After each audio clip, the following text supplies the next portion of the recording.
चलो दोस्तों, आज लूडो खेलते हैं। मैं तो रोजाना फुटबॉल खेल खेल के बहुत ज्यादा थक गया हूँ। हाँ हाँ, मैं भी लूडो खेलूंगी। मुझे बहुत मजा आता है लूडो खेलने में। नहीं नहीं, मैं नहीं खेलूंगा। मैं तो हमेशा हार जाता हूँ, इसीलिए मुझे लूडो नहीं पसंद। क्या राजू कौवे, तुम हमेशा ही रोती करते रहते हो। सबको खेलना है यहाँ पर लूडो, तुम्हें नहीं खेलना। चलो आ जाओ, खेलो हमारे साथ लूडो। हाँ ना राजू कौवे, किस्मत का क्या पता आज तुम जीत जाओ। दोस्तों याद रहे, इस बार भी जो हारेगा वो सबको पिज्जा पार्टी देगा, ठीक है ना? हाँ चलो, मैं तो सिर्फ देखूंगा, तुम चारों खेलना। मैं देखूंगा कौन चीटिंग कर रहा है और कौन नहीं। बस फिर क्या, सारे बच्चे लूडो खेलने के लिए बैठ जाते हैं। नन्ही बुलबुल ने पीला डब्बा लिया था, मानो चिड़िया ने नीला, राजू कौवे ने हरा और तोते ने लाल डब्बा लिया था। पहले मेरी बारी है, पहले मैं खेलूंगा। देखना मेरा तो छक्का आएगा, छक्का। राजू कौवा अपनी पहली बारी चलता है और छक्के फेंकता है, परंतु पहली बारी में ही उसके दो बड़े बड़े अंडे आ जाते हैं। बड़ी बड़ी बातें कर रहे थे, कह रहे थे छक्का लाऊंगा। देखो, दो बड़े बड़े अंडे आ गए। एक तो मेरे साथ हमेशा ऐसा ही होता है, पता नहीं मेरी बारी में ही ये अंडे क्यों आ जाते हैं। फिर मानो चिड़िया अपनी बारी चलता है। मानो चिड़िया की पहली बारी में दो छक्के आ जाते हैं। अरे वाह वाह, मेरे छक्के आ गए, दो छक्के आ गए। मेरी गोद खुल गई, अब मैं जीत जाऊंगा। ऐसे कैसे जीत जाओगे मानो चिड़े? देखना, मैं अभी अपनी गोद खोल के सबसे पहले तुम्हें पीटूंगी। फर्स्ट तो मैं ही आऊंगी। नन्ही बुलबुल फिर अपनी बारी चलती है। नन्ही बुलबुल का एक 6, दूसरा 5 आ जाता है। वाह, मेरा भी 6 आ गया, मेरी भी गोद खुल गई। अब देखना मैं कैसे गोली की स्पीड से आगे बढ़ती हूँ। सबसे पहले तो मैं ही जीतूंगी। रुको रुको भाई, मुझे भी कम न समझना। देखना जरा मैं अब क्या लेके आता हूँ। नन्हा तोता भी अपनी बारी चलता है, तो उसके भी 2 छक्के आ जाते हैं। सबके छक्के आते हैं, सिर्फ मेरा ही नहीं आता। इसीलिए दोस्तों, मुझे ये गेम बिल्कुल नहीं पसंद। अरे भाई राजू कौवे, चलो ना अपनी बारी चलो, अभी तो गेम शुरू हुआ है, तुम अभी से ही रोती करने लग गए। राजू कौवा दोबारा अपनी बारी चलता है, पर इस बार भी उसके 2 अंडे आ जाते हैं। नहीं नहीं, मैं नहीं खेल रहा, मैं नहीं खेल रहा अब ये गेम। मेरे हमेशा अंडे ही आते हैं। देखना सब जीत जाएंगे, मैं हार जाऊंगा। इसी तरह सारे बच्चे लूडो गेम खेल रहे थे। कुछ देर में तीनों बच्चे जीत जाते हैं और राजू कौवा हार जाता है। हार गया, मैं फिर से हार गया। मुझे पता था मैं हारूंगा ही। अब मुझे फिर से सब बच्चों को पिज्जा पार्टी देनी पड़ेगी। हाँ राजू कौवे, तुम हार गए, अब तुम्हें हमें पिज्जा खिलाना पड़ेगा। जाओ जाओ, जाके अपने बाबा से बोलो कि हम सबको पिज्जा खिलाएं। राजू कौवा फिर उदास होकर अपने घर चला जाता है और घर पर आकर वे कालू कौवे को सब बताता है। बाबा, मैं फिर से हार गया लूडो में। मेरा एक छक्का भी नहीं आया, बस पूरे लूडो में अंडे ही अंडे आते रहे। कालू जी जरूर मेरे मासूम बेटे को वो बच्चे जानबूझ के हराते हैं। बहुत चालाक है वे बच्चे, मेरे बेटे के साथ चीटिंग करते हैं। राजू बेटा, तुम फिर से हार गए। अब तुम्हें आज बच्चों को कौन सी पार्टी देनी है? क्या करूं बाबा, मैं जानबूझ के नहीं हारा। मैंने बहुत कोशिश की, पर मेरे अंडे ही आते रहते हैं। आप मुझे पैसे दो ताकि मैं अपने सभी दोस्तों को पिज्जा पार्टी दे सकूं। फिर थोड़ी देर में राजू कौवा अपने सभी दोस्तों को पिज्जा लाकर खिलाता है। मम्मा, हम बच्चे आज फिर से लूडो खेलेंगे, और देखना हर बार की तरह आज भी राजू कौवा हार जाएगा। फिर हम कालू अंकल से फिर से पार्टी लेंगे। मानो चिड़ी, गेम को गेम तक ही रखना। राजू कौवा अगर हार जाता है तो उसका कभी मजाक नहीं उड़ाना, क्योंकि मजाक उड़ाना बहुत बड़ी बात है। और मेरा बेटा तो अच्छा बेटा है ना। हाँ मम्मा, मैं मजाक नहीं उड़ाता, बल्कि मैं तो उससे कहता हूँ कि तुम खेलते रहो, एक दिन तुम भी जरूर जीतोगे। हमेशा राजू कौवे का हौसला बढ़ाना, ताकि वे कभी लूडो गेम से उदास न हो। बस फिर शाम हो जाती है, बच्चे दोबारा से लूडो खेलने के लिए बैठ जाते हैं। इस बार मैं अच्छे से तैयारी करके आया हूँ। देखना मेरा अब की अंडा नहीं आएगा, मैं जीतूंगा, जीतूंगा मैं इस बार। ये तो समय बताएगा राजू कौवे, तुम हर बार यही कहते हो, पर जब तुम्हारा अंडा आता है तो तुम बहुत रोती करते हो। नहीं बुलबुल, मैं रोऊंगा नहीं इस बार, क्योंकि मेरा इस बार अंडा ही नहीं आएगा। देखना मैं इस बार 6 ला ला कर तुम सबकी गोटियां पी डालूंगा। अरे अरे यार, बातें नहीं करो, चलो अब गेम खेलते हैं। गेम शुरू हो जाता है। मानो चिड़ा अपनी बारी चलता है। मानो चिड़े का हर बार की तरह 6 आ जाता है। मैं तो चैंपियन बन गया हूँ इस गेम का। देखो ना, मेरा तो हर बार 6 ही आता है। लाओ लाओ मुझे दो, मैं अभी 2 6 लेके आता हूँ। बेचारा राजू कौवा अपनी बारी चलता है, परंतु अब की बार भी उसके 2 अंडे आ जाते हैं। आ गए 2 छक्के आ गए। क्या राजू कौवे, लगता है तुम्हारे नसीब में अंडे लिखे हुए हैं, तभी तो बार बार तुम्हारे अंडे ही आते रहते हैं।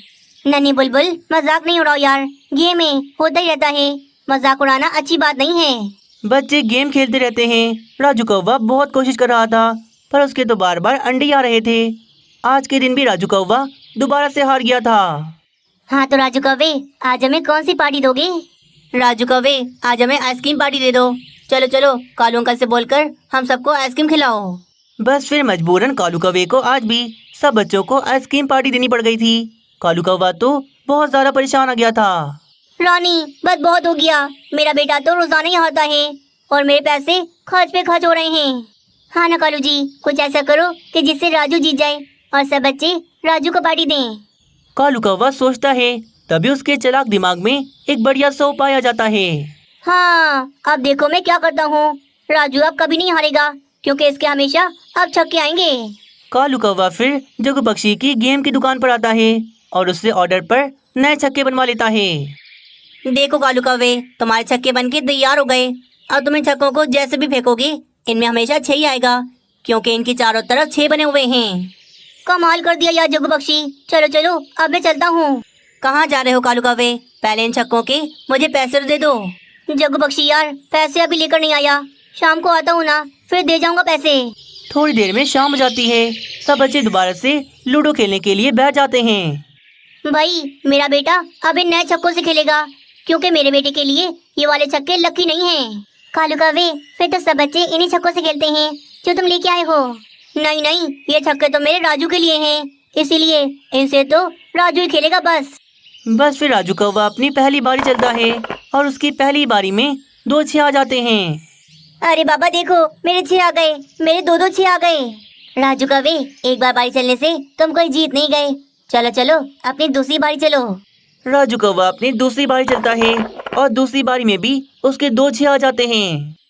बहुत बढ़िया मेरे बेटे, इसी तरह धड़ 6 पे 6 लेकर आओ, देखना जीत तुम्हारी होगी। बच्चे खेल रहे थे कि तभी वहाँ पर जग्गू पक्षी आ जाता है। कालू कौवे, शाम हो गई यार, तो मेरे छक्कों के पैसे कब दोगे? चलो अब मैं खुद आ गया हूँ, मेरे पैसे मुझे दे दो। अरे बाप रे जग्गू पक्षी, तुम यहाँ पर क्यों आ गए? जाओ जाओ, यहाँ से जाओ, मैं तुम्हारे पैसे तुम्हारी दुकान पर दे दूंगा। मैं क्यों जाऊँ? मेरे पैसे मुझे दो। अगर तुमने मेरे पैसे ना दिए तो मैं तुम्हारा सारा सच इन सबको बता दूंगा। जग्गू पक्षी, कौन से सच की बात कर रहे हो तुम? हाँ बताओ हमें। मीनू चिड़िया, इस कालू कौवे ने मुझसे नकली छक्के बनवाए थे, जिनकी चारों ओर मैंने बस 6 ही 6 लिखा था। क्या इतनी बड़ी चीटिंग? कालू कौवे, तुम अपने मासूम बेटे को चीटिंग करना सिखा रहे हो? कितने बुरे संस्कार दे रहे हो तुम इसे, कितनी बुरी बात है ये। सबके सामने कालू कौवे का सच आ गया था। अब तो राजू कौवे की और ज्यादा बेइज्जती हो गई थी। प्रीतम, बहुत बुरी खबर है, मेरा बहुत नुकसान हो गया। मेरी आधी से ज्यादा फसलें धूप की वजह से खराब हो गईं। मेरे समझ में नहीं आ रहा कि ऐसा कैसे हो गया, मेरी आधी से ज्यादा फसलें खराब कैसे हो गईं। अरे बाप रे, इस बार वैसे भी फसलें अच्छी नहीं लगी थीं और ऊपर से आधी से ज्यादा फसलें खराब हो गईं। बाप रे, ये तो बहुत नुकसान हो गया हमारा। हाँ यार, मुझे तो बहुत डर है कि कहीं हम भी इस जंगल में गरीब पक्षियों की तरह गरीब ना बन जाएं। ना ना, ऐसा नहीं होना चाहिए। पूरे जंगल में हमारी कितनी इज्जत है, सारे पक्षी आपको उल्लू सेठ कह के बुलाते हैं। अगर हम भी गरीब हो गए तो हमारी क्या इज्जत रह जाएगी। उल्लू सेठ तो बहुत ज्यादा परेशान था। इस साल फसलें खराब होने की वजह से उसका बहुत नुकसान हो गया था। अरे मैं लुट गया, मैं बर्बाद हो गया, ये मेरे साथ क्या हो गया? क्या हो गया यार भाई तुम्हारे साथ ऐसा, जो तुम इतने ज्यादा परेशान हो? मेरी बेटी की शादी थी, मैंने अपनी बेटी के लिए बहुत मुश्किलों से दहेज बनाया और वे दहेज मैंने लड़के वालों के घर भिजवा दिया था। पर अब लड़के वाले कहते हैं कि वे दहेज चोरी हो गया। वो झूठ बोल रहे हैं, दहेज तो उनके पास ही है। लड़के वालों ने बड़ी चालाकी से रिश्ता भी खत्म कर दिया। अब मैं क्या करूँगा? ये सारी बातें उल्लू सेठ खड़ा सुन रहा था। वे भी अब कुछ ऐसे ही करने के बारे में सोच रहा था। दहेज तो बहुत महंगा आता है, अगर मैं ऐसा ही करूं तो दहेज का सामान बेच कर मैं दोबारा से अमीर हो जाऊंगा। उल्लू सेठ गरीब पक्षियों का नहीं सोचता। वे भी पैसे कमाने की लालच में गरीब पक्षियों को लूटने का प्लान बना लेता है। अरे प्रीतम, तुम्हें नहीं लगता हमारा बेटा अब बड़ा हो गया है, हमें इसकी शादी करा देनी चाहिए? अरे उल्लू जी, अभी कुछ दिन पहले आप ही तो कह रहे थे कि हमारा बेटा बच्चा है, खेलने कूदने के दिन है उसके, देखें अभी भी खेलने गया हुआ है। अरे प्रीतम, मैं कौन सा अपने बेटे की असली शादी कराने का बोल रहा हूँ? हम बस अपने बेटे की नकली शादी का कोई नाटक करेंगे और फिर देखना हम दोबारा से पहले की तरह बहुत ज्यादा अमीर हो जाएंगे। क्या मतलब उल्लू जी, मेरे तो कुछ समझ में नहीं आ रहा। उल्लू सेठ फिर विस्तार से अपनी पत्नी को सारा प्लान बताता है। आगे की कहानी देखने से पहले वीडियो को एक लाइक जरूर कर दें। उपाय तो ठीक है, पर उल्लू जी इस तरह गरीब पक्षियों के साथ कुछ ज्यादा गलत नहीं हो जाएगा? देखो भाई, अगर हमें दोबारा से अमीर होना है तो हमें कुछ ना कुछ तो करना ही पड़ेगा, क्योंकि हाथ पे हाथ रख के बैठने से कुछ नहीं होने वाला। बस फिर क्या था, कुछ ही दिनों में अपने बेटे के लिए उल्लू सेठ एक रिश्ते वालों को ढूंढ ही लेता है। देखिए उल्लू सेठ, वैसे तो मेरी बेटी अभी बहुत छोटी है, मैं इसकी शादी इतनी जल्दी नहीं करना चाहती, पर सिर्फ आपको देखकर मैं अपनी बेटी की शादी आपके बेटे से करवा दूंगी।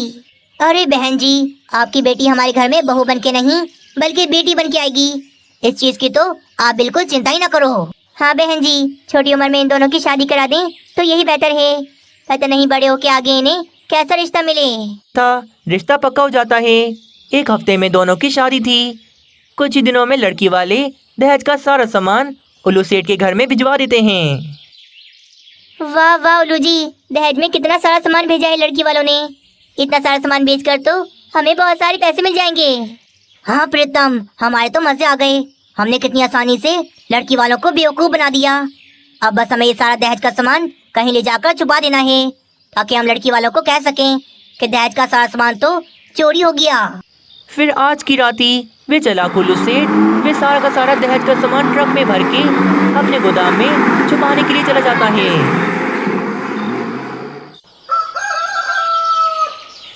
हाय रे, चोरी हो गई, हमारी घर चोरी हो गई।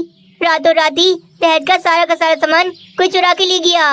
प्रीतम बहन, आप ये क्या बोल रही हो? दहेज का सारा सामान चोरी कैसे हो गया? बहन जी, हमें क्षमा कर दो, रात ही रात कोई चोर आया और दहेज का सारा सामान चुरा के ले गया, एक दिन का भी नहीं छोड़ा, बहुत नुकसान हो गया हमारा। देखिए बहन जी, आप तो सब जानती हैं जंगल में हमारा कितना नाम है, और अब हम बिना दहेज के अपने बेटे की शादी आपकी बेटी से नहीं करवा सकते। अरे भाई, हम पक्षियों को क्या जवाब देंगे? पक्षी कहेंगे कि हमें दहेज का सामान दिखाओ, तो हम उन्हें क्या दिखाएंगे? हाँ बहन जी, अब आप ऐसे ही समझें कि ये रिश्ता खत्म है, क्योंकि हम अपने बेटे की शादी आपकी बेटी से नहीं करवा सकते। क्या क्या बोल रहे हो तुम दोनों ये? एक तो मेरी बेटी का सारा दहेज चोरी करवा दिया, ऊपर से अब रिश्ते के लिए भी ना कर रहे हो। तुम दोनों की कोई बेटी नहीं है ना, इसीलिए तुम दोनों नहीं जानते कि मुझ माँ पे अभी क्या बीत रही है। अरे भाई, हमने जो कहना था वो कह दिया, अब जाके रोना पीटना घर से बाहर करो, हमारे घर में नहीं करो ये सब। चालाक उल्लू सेठ और प्रीतम ने बड़ी आसानी से सारा दहेज चुरा लिया था और रिश्ते के लिए भी उन्होंने मना कर दिया था। अरे वाह प्रीतम, जैसा हमने सोचा था बिल्कुल वैसा ही हुआ। कितनी आसानी से हमें इतना सारा दहेज मिल गया, और वे सारा दहेज बेच के हमें बहुत सारे पैसे मिल जाएंगे। बस फिर क्या था, इस तरह उल्लू सेठ और उसकी पत्नी मिलकर 2-4 और शिकार ढूंढकर उनका दहेज भी चुराकर अपने गोदाम में लाकर रख लेते हैं। मेरी प्यारी बेटी, बचपन में ही तुम्हारे माता पिता चल बसे थे, तब से आज तक तुम्हारी सारी जिम्मेदारी मुझ पर है। बस किसी तरह तुम्हारी शादी किसी बहुत अच्छे घर में हो जाए, ताकि तुम वहाँ जाकर बहुत ज्यादा खुश रहो। पर माँ, मुझे शादी नहीं करनी, मैं तो बस हमेशा आपके साथ रहना चाहती हूँ। मेरी बेटी, शादी तो हर किसी को ही करनी पड़ती है, और तुम कहीं हो जाओगी तो क्या हुआ, मैं तुमसे वहाँ पर आकर रोजाना मिला करूँगी। मीनू चिड़िया की बेटी की बात अब किसी न किसी तरह उल्लू सेठ तक पहुँच ही जाती है। मीनू चिड़िया के पास एक मुंह बोली बेटी है, जो कि एक उल्लू है, और पता है मीनू चिड़िया उसके लिए अच्छा रिश्ता भी ढूंढ रही है। अरे वाह उल्लू जी, मीनू चिड़िया तो बहुत अमीर है, वो तो दहेज भी बहुत सारा देगी। किसी तरह मीनू चिड़िया को भी बेवकूफ बनाकर उससे भी बहुत सारा दहेज ले लेते हैं। बस फिर लालच में ही अगले दिन उल्लू सेठ और उसकी पत्नी अपने बेटे का रिश्ता लेकर मीनू चिड़िया के घर में आ जाते हैं। अरे वाह वाह, मेरी बेटी के लिए उल्लू सेठ के घर से रिश्ता आया है, ये तो बहुत ही अच्छी बात है। वाकई में मेरी बेटी के बहुत अच्छे नसीब हैं। हाँ मीनू चिड़िया, मैं तो कहती हूँ इस रिश्ते को हम पक्का कर देते हैं और जल्द से जल्द इन दोनों की शादी करवा देते हैं। हाँ प्रीतम बहन, मेरी तरफ से तो आप इस रिश्ते को पक्का ही समझें, हम इसी हफ्ते के अंदर इन दोनों की शादी करवा देते हैं। हर बार की तरह ये रिश्ता भी पक्का हो जाता है और कुछ ही दिनों में मीनू चिड़िया भी सारा दहेज का सामान उल्लू सेठ के घर में भिजवा देती है। अरे वाह बाबा, मैं कितना भाग्यशाली हूँ, मुझे जो भी रिश्ता मिल रहा है वो भर भर के दहेज दे रहा है। हाँ मेरे बेटे, आखिर तुम उल्लू सेठ के बेटे हो तो मैं दहेज तो ज्यादा ही मिलेगा ना। बस फिर रात हो जाती है। ट्रक मंगवा के उल्लू सेठ सारा का सारा दहेज का सामान लोड करके अपने गोदाम ले जाता है। उल्लू सेठ के गोदाम में तो काफी सारा दहेज था। गरीब पक्षियों को लूट लूट के उसने काफी सारा सामान जमा कर लिया था। अरे ये हमारे गोदाम से ठक ठक की आवाज कहाँ से आ रही है? उल्लू जी, ये आवाज तो अलमारी के अंदर से आ रही है। लगता है अलमारी के अंदर चूहे घुस गए हैं। चूहे? अब इन चूहों को अलमारी से बाहर निकालता हूँ, कहीं ये चूहे मेरी अलमारी को खराब न कर दें। उल्लू सेठ फिर जैसे ही अलमारी का दरवाजा खोलता है तो उसके अंदर से मीनू चिड़िया और पुलिस इंस्पेक्टर कालू निकलता है। तुम दोनों का खेल यहीं खत्म। कालू इंस्पेक्टर से ना कोई बचा है और ना बचेगा। तुम दोनों अब जेल में जाके चक्की बिसोगे। अरे बाप रे, ये पुलिस और ये मीनू चिड़िया मेरे गोदाम में क्या कर रही है? उल्लू सेठ, तुम्हें क्या लगा था तुम पक्षियों को इसी तरह बेवकूफ बनाकर लूटे रहोगे और तुम्हें कोई नहीं पकड़ेगा? बहुत दिनों से खबरें मिल रही थी मुझे कि लड़की वालों के दहेज तुम्हारे घर से चोरी हो रहे हैं, पर किसी को क्या पता वे दहेज चोर और कोई नहीं बल्कि तुम खुद ही हो।